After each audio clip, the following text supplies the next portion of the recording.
शांति। आज का टॉपिक है डिप्रेशन वाले व्यक्ति को कैसा दे वातावरण। वैसे ही डिप्रेशन वाला व्यक्ति हमेशा शांत प्रिय रहता है, हमेशा उसे शांति पसंद रहती है। तो शांति पसंद व्यक्ति जब अशांति के माहौल में आता है तो आप खुद समझ सकते हैं कि उसके जीवन में कितना उथल पुथल चालू हो जाता है। तो हमें थोड़ा सा इन चीज़ों का ध्यान रखना है कि वो जहाँ भी उसको हम लेके जाएं, पहला शांति देखें। जैसे हम कहते भी हैं कि शांति जो है वो मनुष्य जीवन के अंदर एक औषधि का काम करती है। आज एक साइंटिस्ट है, जो भी उसने इन्वेंशन करनी है हमेशा वो शांति में रह कर के ही करता है। आज एक सिंगर है, अगर उसे कोई गाना लिखना है तो भी वो शांति में बैठ के ही लिखता है। आज एक राइटर है, वो भी अगर कोई ऐसा राइट लिखना चाहता है या कुछ कहानी लिखना चाहता है तो हमेशा वो शांति में लेके लिखेगा। तो हमें थोड़ा सा विस्तार में इन चीज़ों को देखना है कि डिप्रेशन वाले व्यक्ति को हम कैसा वातावरण दें। जैसे पहले हम देखते भी थे कि कभी कभी डॉक्टर हमें थोड़ा सा देखते भी थे या जानबूझ के हमारे से कोई क्वेश्चंस पूछते थे, या कभी हम बहुत सारा तबीयत ख़राब रहती थी तो हमें वो थोड़ा मुस्कुराते चेहरे से हमें वो वैसे ही खुश कर देते, तो बीमारी आदि वैसे ठीक हो जाती थी। लेकिन आज हमारे पास इतने ज़्यादा साधन हो चुके हैं साइंस के, जिसके कारण आज एक छोटी सी बीमारी भी हमारे जीवन को हताश कर जाती है। जैसे हल्का सा जुकाम हुआ, हमने कहा मेरे को ये क्या हो गया, तो जुकाम के साथ खांसी, खांसी के साथ सिर दर्द, सिर दर्द के साथ फीवर, तो बहुत सारी बीमारियों ने उसका रूप ले लिया। कारण क्यों? क्योंकि हमने बार बार उस बीमारी का चिंतन किया अनेक आत्माओं के साथ कि मेरे को जुकाम के साथ खांसी होती है, खांसी जब आती है तो मेरे को सिर दर्द होता है, जब सिर दर्द होता है तो मेरे को फीवर आता है। हमने पहले से ही अपने जीवन में वो भ्रांतियां बना रखी हैं कि ये होता है। हम ज्योतिषी नहीं हैं, क्योंकि हमें अपना चुनाव वो करना है कि जहाँ पर मुझे अगर मेरा स्थिति डगमग हो भी रही है तो उस स्थिति को मुझे पावरफुल बनाना है, डाउन नहीं करना।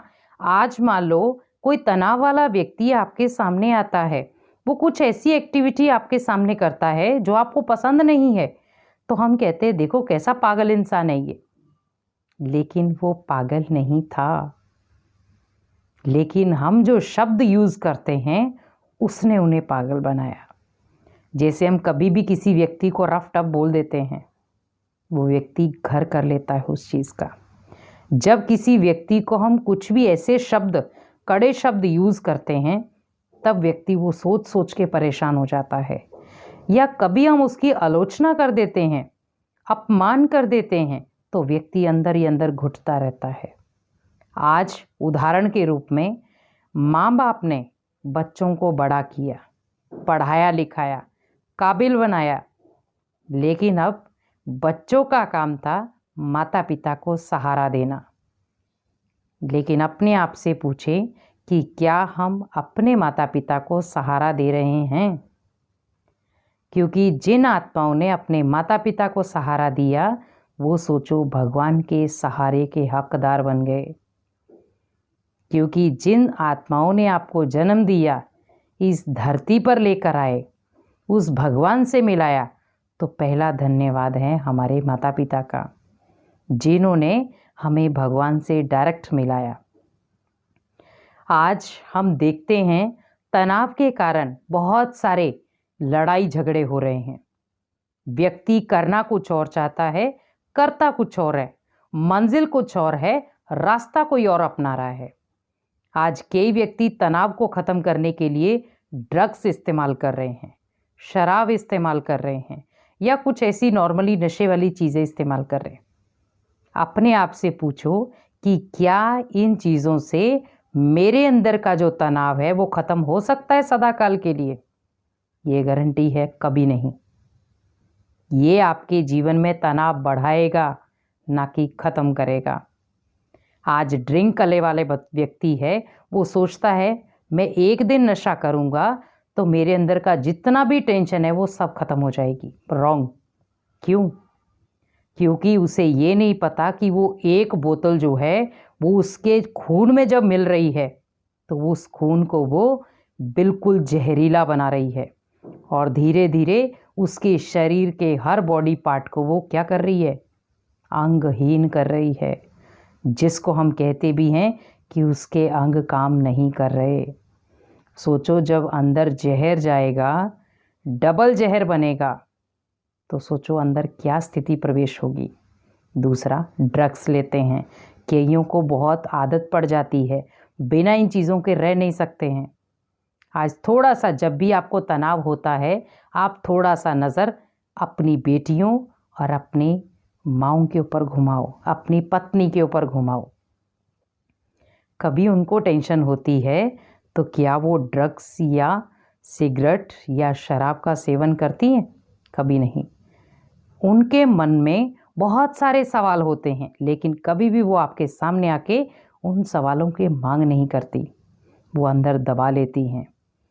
हमें भी इसी प्रकार गणेश जी बनना है। जैसे श्री गणेश जी को हम क्या कहते, बड़ा पेट, तो उनका बड़ा पेट का सिंबल है कि दुनिया भर की जितनी भी बातें थी उन्होंने संभाली। तो हमें भी दुनिया में बातों को समाना है, लेकिन उस तरीके से समाना है जो आपका तनाव का केंद्र ना बन जाए। तो बार बार जब कोई व्यक्ति बीमार होता है तो आप कोशिश करो कि उसके सामने पॉजिटिव वातावरण रखो, बहुत अच्छी अच्छी क्रिएटिव बातें बोलो, बहुत अच्छे अच्छे विचार रखो, बहुत अच्छे अच्छे उसके सामने मूवमेंट करो, बहुत अच्छी चीज़ें उसके सामने प्रयास करो लाने की। क्योंकि जितना आप उसके सामने खुश मिजाजी चीज़ें पेश करेंगे उतना वो व्यक्ति जल्दी ठीक होगा। क्योंकि विचारों का सबसे विचारधारा हमारी तभी चेंज होती है जब अपने जीवन में हम सकारात्मक ऊर्जा को प्रवेश कराते हैं। ओम शांति।